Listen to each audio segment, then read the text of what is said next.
Well, our second consecutive member of the Material Science and Engineering Department is our next speaker. Ismat Shah has been at UD since 1999. He actually has a joint appointment also in the Department of Physics and Astronomy. He earned his PhD in Material Science and Engineering from the University of Illinois at Urbana-Champaign, and then did a postdoc there for a year before joining the DuPont company, where he worked as a senior research scientist for 12 years. And Ismat's research concerns thin films and nanostructured materials for environmental applications, but he's going to be talking about the Peace Prize tonight, and I think he'll explain the connection. So.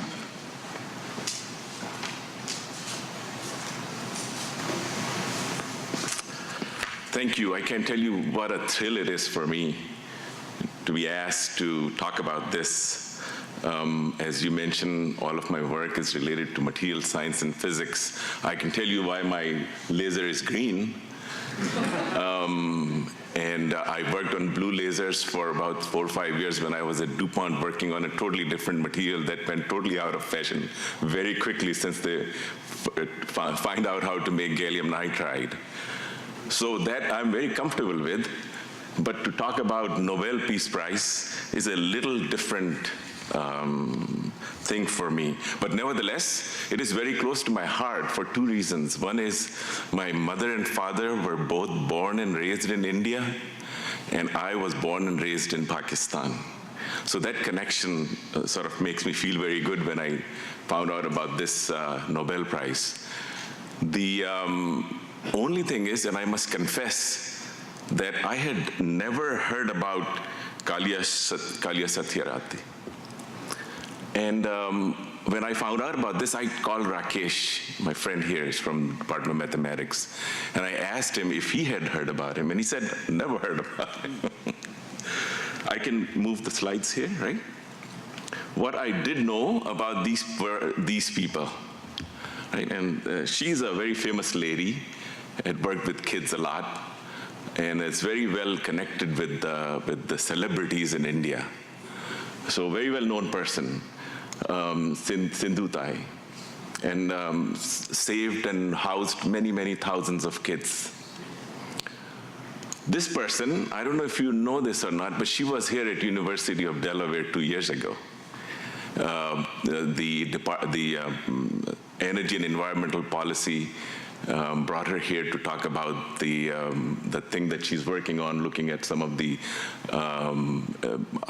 large projects related to hydroelectric power plants in India and how they're affecting the people in and around those power plants.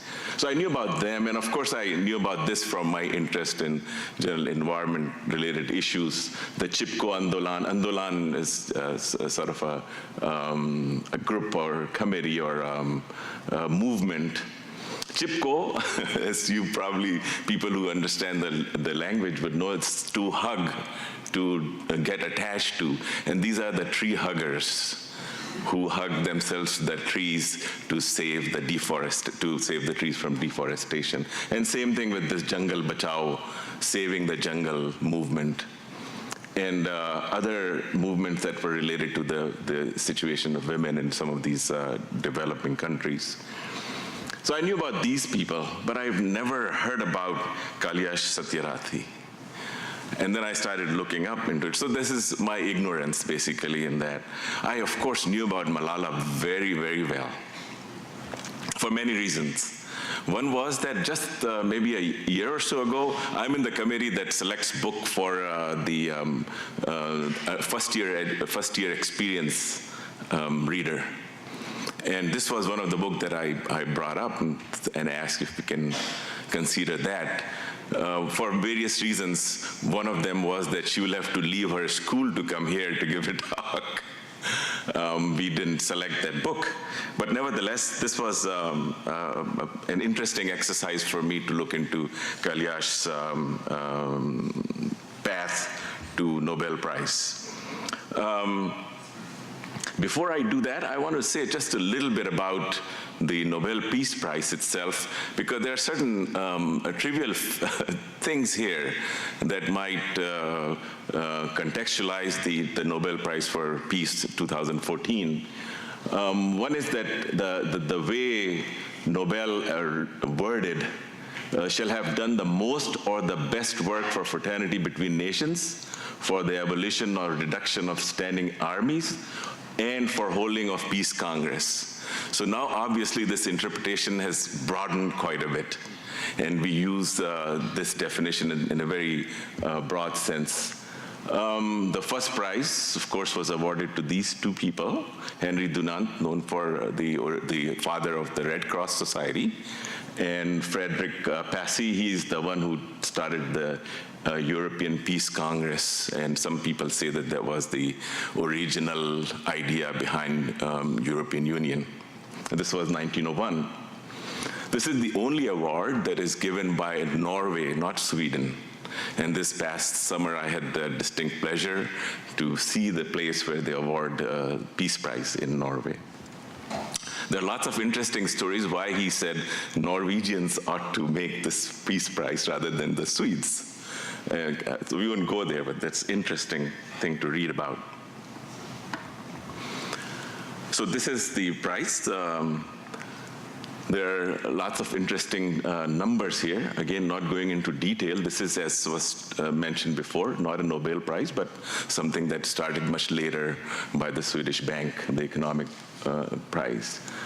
As you see, the least number, besides this, for time reasons, the least number of prize that was awarded is in peace, because we sort of have that tendency to fight a little bit more over the years, and therefore all of these times that are related to one war or the other, the Peace Prize was not awarded. Okay? Even this year, there was a rumor that they might sit out this year for all the things that were going on in the world. But nevertheless, they eventually decided to give the prize to the two most deserving people that we can think of.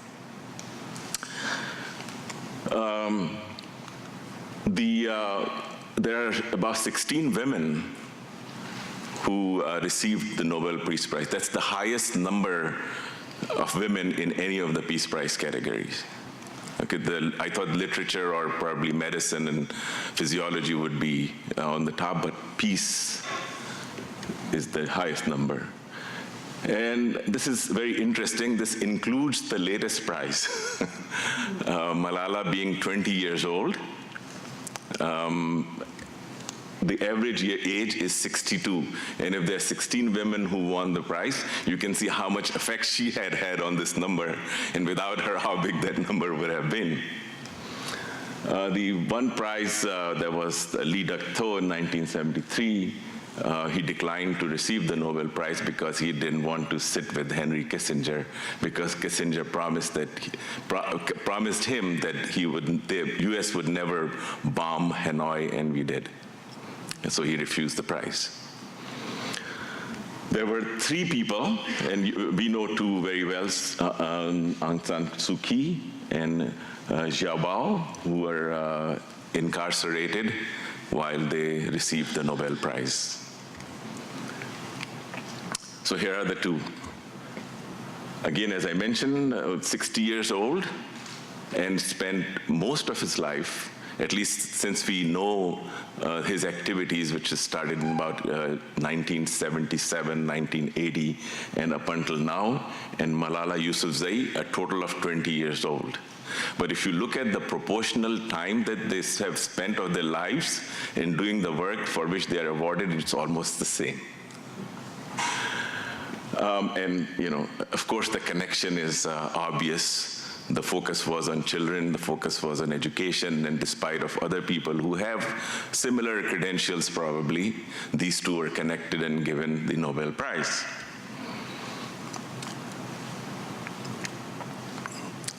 This is something that people talk about a lot, say why a Hindu and a Muslim recipient at the same time. And the Academy didn't hide this particular thing, and they actually came up with this saying that, or what they said with the Nobel Prize announcement, the Nobel Committee regards it as an important point for a Hindu and a Muslim, an Indian and a Pakistani to join in a common struggle for education against extremism. Okay, so this is something which is intentionally done, obviously. So I'll talk a little about the Hindu first. Kalyash Satyarthi. Interestingly enough, Kalyash Satyarthi's original name was not Satyarthi. He was born as Kalyash Sharma, because he was originally, he was a Brahmin.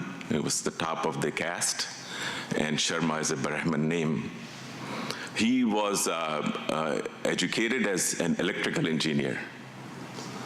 And after he graduated in 1974, he, and I should show you the place where he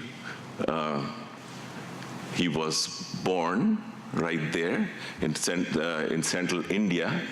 He went to a very, not very well-known school. Maybe better than DeVry, but not that well-known school. And Hindu he is nevertheless, despite what our news journal says. This is the editorial on the day after the prize was awarded, and says about Malayala. She shared the award with Kalyash Satyarthi, a Pakistani Hindu, which was interesting. So he. After graduation, he worked as a teacher for a couple of years, teaching electrical engineering in the same college that he graduated from.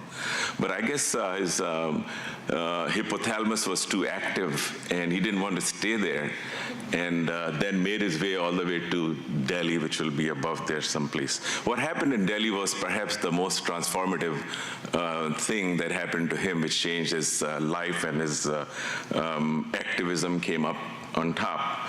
He started working with a publisher, where they published the literature for Arya Samaj. Arya Samaj is a community of sort of a Hindu community, but have very purist ideas.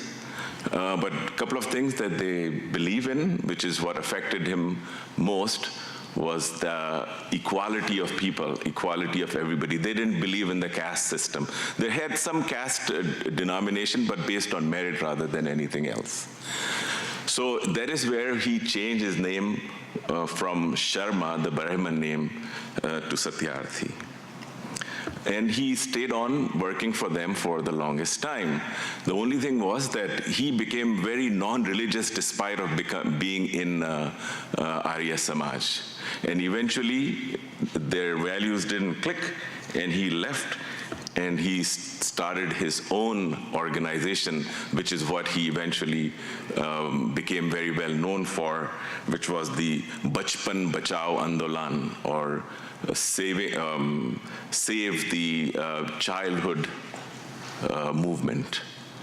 Okay, he also started, of course, a journal which was devoted to the same cause, which was called The Struggle Shall Continue, or Sangrash Jari Rahega.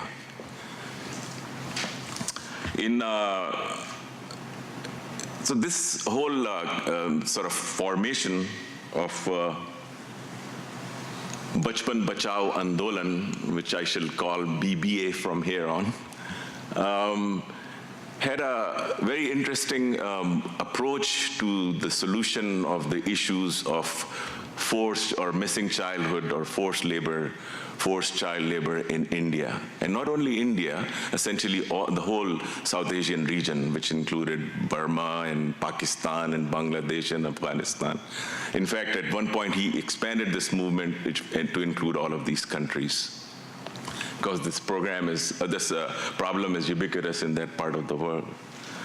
So these are the numbers that I took from their website. And it's amazing if you look at the number of people, the number of children that are involved in there. Almost 100,000 children go missing each year in India, only in India. And if you can aggregate the whole South Asia, this could be several 100,000 easily. And more than 30,000 are never traced. And there have been several incidences recently where they actually found several bodies that dumped or buried after mistreatment. The child trafficking include all kinds of, activities that you can think of with child trafficking: sex trades, organ harvesting. So all of this certainly affected him, and he with the start of this movement, came up with the operative for the rescuing of all of these kids, all of these children. And the operative was very interesting, was to have him, once they found out that there's a factory, there's a place where there's this child labor going on, they will have 30, 40, 50 people, and they will go raid the factory. Simple as that. And liberate the kids. Obviously, there was a very dangerous situation. I remember reading about one incident, which was Guardian, the daily from UK, wanted to come to India, to Delhi, and to make a movie about this raid. And they all went there. And two of the people, one from the Guardian, one from his own company, his own movement, were killed during that raid. And of course, obviously, there are many, many threats to his life and so on throughout this whole operation. But that was just part of it, and he soon realized that rescuing doesn't mean anything because most of them go back to the same kind of, so that you can liberate them from the factory, you leave them out, and 2, 3 days later, they're back to the same old activities again. That's when he started the rehabilitation program, and I'll show you a couple of places where they are now kept. Not only that, that program then expanded to many different villages where they have a signed sort of treaty with those villages where it is specified that they will not utilize any child labor in any shape or form. In addition to that, he started a full legal team to look at what had happened to these kids, and I'll show you some of the numbers, just incredible numbers in terms of financial value of the work that they have done. And as a result, this is very funny, because if a child goes missing, and it is exactly true in Pakistan, or for that matter, many of these developing nations, if the child goes missing, that by itself doesn't constitute an action on the part of law enforcement agencies. You have to wait several months almost before anything can be done. However, if you find a child working as a child slave, that is illegal. And once you find them, then you can prosecute them, prosecute the people who are behind these things. But just by kidnapping and moving them into servitude and whatnot, it doesn't constitute being illegal. For a very simple reason. One of the problem here is that this question of servitude. Poor people, all this is an outcome of abject poverty that some of these places have. Servitude, the parents go to a person asking for loan, and they get some money out of them. And they sign a paper that, okay, if we cannot pay this, we will leave our child with you for a certain time. And that is when all the bad things happen. And therefore, to legalize that, because this is a small child, and with the permission of the parent is given into servitude, what could a legal system do? Right now, there is a petition in the Supreme Court started by BBA to see if we can change that. These are some of the places that he started. These are ashrams, rehab centers for the kids, and you can see all of the kids. This is, I guess, playing soccer. There are at least 2 different teams that you can count in here. So several of these have come into picture, and as I said, there are many villages, 350 villages that had signed this deal that they would not allow any of the child labor in their midst. So this is what I thought is the main reason behind all of this, the immensity of this issue. Again, the numbers I took from the website, but I just simply did the algebra here. So there are about 60 million children working for about 200 days a year. And this is only India. You can magnify that many, many times for the whole South Asia. At rupees 15 per child, and I think current rate is around 60 rupees per dollar.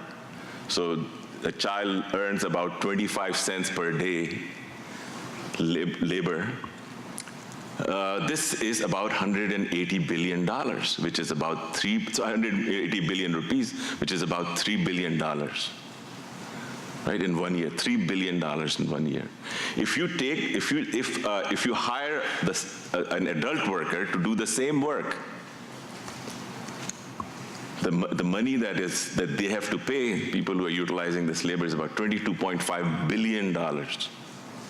That's a difference of $19.5 billion, $19.5 billion.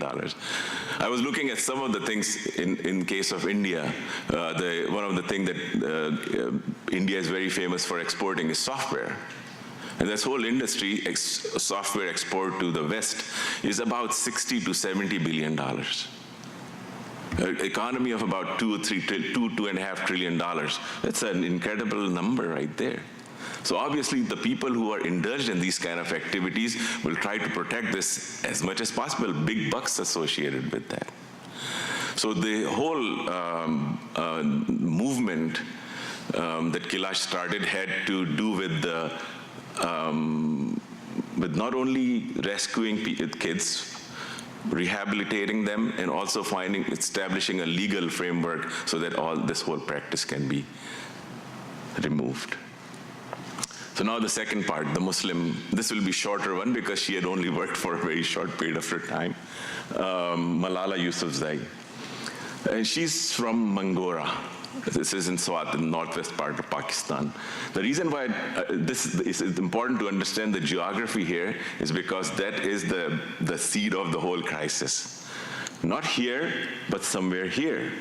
After 2001, when the Northern Alliance basically took over Kabul, all of the Taliban's went into the southwestern part of Pakistan, and this border is completely porous. People move back and forth, and you have heard about all the cases. But not here. Nothing was there until about 2004, when all hell broke loose here. People started moving up, not only the Taliban's, and Taliban's were composed of all different nationalities, including people from Central Asia. 2004, when Malala and her family, and family included her mother, father, and two brothers. Father had a school which he ran for under a lot of duress from the Taliban who were there at that time. They started seeking shelter in a way in Peshawar. So every winter they would go here. And if you look at some of her blogs, they talk about, perhaps I'm going to Peshawar for the last time and never be able to come back. And one time she wrote that today is the first day of school. All the boys' schools are open, but I cannot go to school, because the Taliban had basically destroyed many of the schools that were in that area. So that is when we started hearing about Malala. And she then hooked up with BBC and started the blog. And in Pakistan, she became very popular because a young girl of then only 14, 15 years old, doing all of this work, projecting or describing what is going on in her area.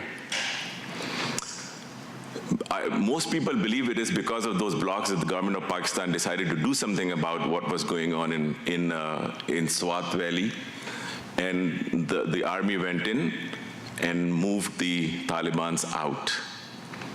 She went back, and on October 9th, when she was there, going back from school, she was shot.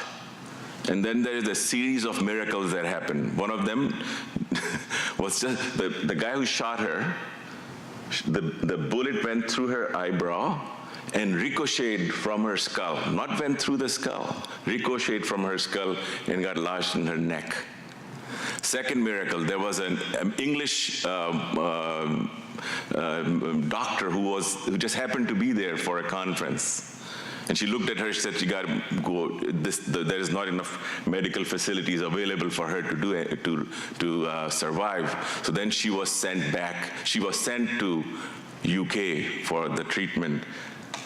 And she recovered almost completely in 5 months.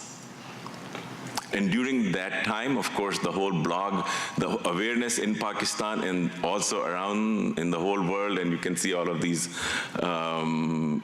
covers that she had then decorated. Just incredible notoriety in a way, and awareness of the education that is related to children first, and then to female particularly. And I think just the time frame, just 2 years, she was shot in 2012, and within 2 years, this kind of popularity and so on and so forth. Christina Lamb is the person who helped her write the book, and she writes about all different people who are now trying to get associated with her. So I want to, Doug is standing up to make me get away from here. So I'm going to leave with just these 2 quotes. I had a choice to shut up and die or speak up and die, and I chose the later. This is a typical Sophie's choice there. I'm glad that it didn't work out the way it said it would. And this, I love this quote. If not now, then when? If not you, then who? If we are able to answer these fundamental questions, then perhaps we can wipe away the blot of human slavery. And when he's talking about, if not you, then who? I think we, as in not just the Indians, are part of that solution. Because everything that we buy that comes from that part of the world has to be investigated to see how much of a child labor is involved there. Because without that, that big number that I showed you will continue to grow, and these kind of activities continue to happen. Thank you very much.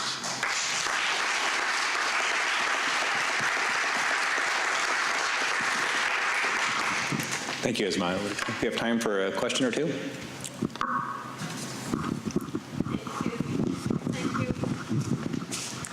Thank you for the talk, and I don't mean to imply anything, but would Malala win a Nobel Prize if she was not shot and had done everything else?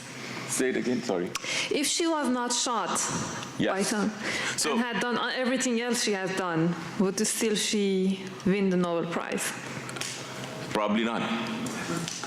Because I think her popularity was part of this whole thing that came out as a result of being shot at. Before that, she was somebody who was known only to a small part of the world. Her coming out of Pakistan, going to UK, and then the word spreading probably is what led to eventual nomination and winning the Nobel. She was nominated in 2013 also. So you have some personal experience working with girls' schools in that part of the world. Right. What's your sense of the how safe it is to be in one of those schools now, as compared to a few years ago? Just as bad, and maybe even worse. The place that I worked in it stayed in existence for several years, but it was bulldozed because UN gave some money for the rehabilitation of these refugees, or the girls, the school that I was working with, and that money never went there. When once UN said we gave the money, that's the end of those refugees. They were supposed to go back. So now those people still exist there, but they are not on the books. So the seriousness of the problem continued to exaggerate with the time passing for many, many different reasons. Okay, it's getting late, so let's move on to the last talk. Thank you, Ismat. Thank you.